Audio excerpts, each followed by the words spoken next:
Hello welcome back to my channel. അപ്പോൾ ഞാൻ last വീഡിയോയിൽ പറഞ്ഞിട്ടുണ്ടായിരുന്ന ഒരു സോസിൻ്റെ റെസിപ്പി ഞാൻ എന്തായാലും പോസ്റ്റ് ചെയ്യുമെന്നുള്ളത്. അപ്പോൾ ഇന്ന് ഞാൻ അതിൻ്റെ റെസിപ്പി അയച്ചാൽ വന്നിട്ടുള്ളത്. അപ്പോൾ നിങ്ങൾ എന്തായാലും വീഡിയോ ഫുള്ളായിട്ട് കാണുക. ആദ്യം തന്നെ ഞാനൊരു മിക്സിയുടെ ജാർ എടുത്തിട്ടുണ്ട്. ഇതിലേക്ക് നമുക്ക് ഒരു മുട്ട പൊട്ടിച്ച് വയ്ക്കാം. മുട്ടയുടെ ഫുള്ളായിട്ട് നമ്മൾ എടുത്തിട്ടുണ്ട്. നമുക്ക് യോക്കും വൈറ്റൊന്നും സെപ്പറേറ്റ് ചെയ്യണ ആവശ്യമില്ല, എല്ലാം നമുക്ക് വേണം.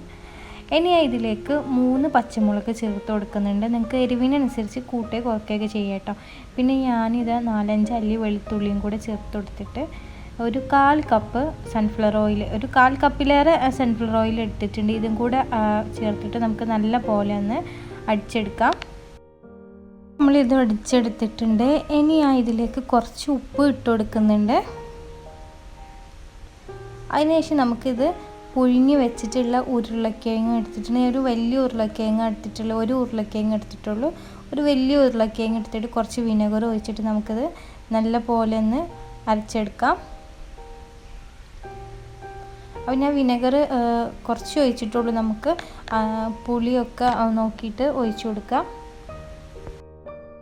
ഗായ്സ്, നമ്മുടെ മയോണീസ് ഇവിടെ റെഡിയായി വന്നിട്ടുണ്ട്. പക്ഷെ നല്ല തിക്കായിട്ടായിരിക്കണം. അതുകൊണ്ട് ഞാൻ കുറച്ചും കൂടെ വിനെഗർ ഒഴിച്ചിട്ട് ജസ്റ്റ് ഒന്ന് അടിച്ചെടുക്കുന്നുണ്ട്. അപ്പം വിനെഗർ നല്ല പുളിയാണെങ്കിൽ നിങ്ങൾക്ക് വിനെഗറിന് പകരം സൺഫ്ലവർ ഓയിൽ യൂസ് ചെയ്യാം. അല്ലെങ്കിൽ നിങ്ങൾക്ക് കുറച്ച് വെള്ളം ഒഴിച്ചിട്ട് നിങ്ങൾക്ക് കൺസിസ്റ്റൻസി സെറ്റ് ചെയ്യാം. അപ്പോൾ ഞാൻ ഇതൊരു ബൗളിലേക്ക് മാറ്റി കൊടുക്കുകയാണ്. അപ്പോൾ നമ്മുടെ സോസ് ഇവിടെ റെഡിയായി വന്നിട്ടുണ്ട്. ഇത്രയും സിമ്പിളായിട്ടുള്ള ഒരു സോസ് നിങ്ങൾ എന്തായാലും ട്രൈ ചെയ്തൊക്കെ. നല്ല ടേസ്റ്റി ആയിട്ടുള്ള സോസാണ് ഇത്. നല്ല എരിവും പുളിയൊക്കെ ഉള്ള ഒരു സോസ് തന്നെയാണ്. അപ്പോൾ ഇത് നമുക്ക് സ്നാക്സിൻ്റെ കൂടെ മാത്രമല്ല, നമുക്ക് അൽഫാമിൻ്റെയും തന്തൂരിൻ്റെ കൂടെ ഒക്കെ കഴിക്കാൻ പറ്റും.